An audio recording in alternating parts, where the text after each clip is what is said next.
না, এই গায়ে আর থাকা যাবে না। ভণ্ড আর বাটপারে এই সমাজটা ভরে গেছে। কি হয়েছে সাদত ভাই, এত চড়ছো কেন? নতুন কোনো ভেতরের খবর নাকি? খবর মানে? এই যে সুরজ কাল আমাকে বললো এক কোম্পানিতে টাকা দিলে নাকি 3 মাসেই দ্বিগুণ হবে।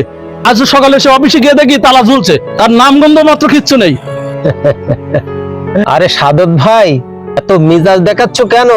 আরে ব্যবসায় একটু ঝুঁকি তো থাকে। আর আমি কি জানতাম এই কোম্পানি ভেঙে যাবে? শরৎ ভাই, এই না জেনে শুনে মানুষকে এই লোভের ফাঁদে ফেললেন কেন? সহজ রাস্তায় টাকা দ্বিগুণ করার চটকদার কথা বলেই মানুষকে ধোঁকা দিতে হবে? ইমরান, তুমি মাঝখান থেকে কথা বলো না তো। আমরা একটু সহজেই বড় লোক হওয়ার পথ খুঁজছিলাম, তাতে দোষ কি?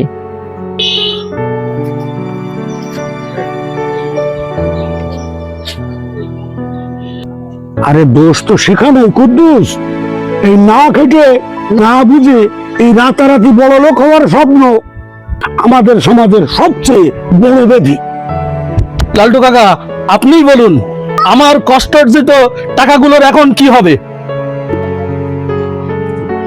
আসলে কি, আমার একটু জরুরি কাজ আছে কুদ্দুস, বুঝলে ভাই? আমি একটু জরুরি কাজতে আসি আর কি। দাঁড়াও শরৎ ভাই, পালিয়ে সমাধান হবে না। তুমি ভুল বুঝিয়েছো, এখন সবাইকে নিয়ে এর ব্যবস্থা করে তাই যাবে।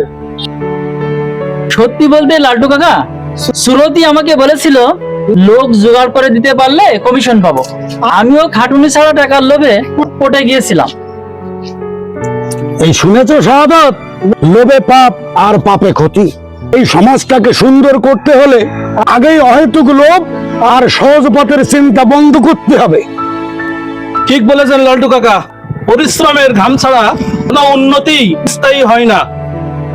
আমরা যদি নিজেরা সচেতন হই, বুঝে শুনে সৎ পথে চলি, তাহলে কোনো ধান্দাবাজ আমাদের এভাবে ঠকাতে পারবে না।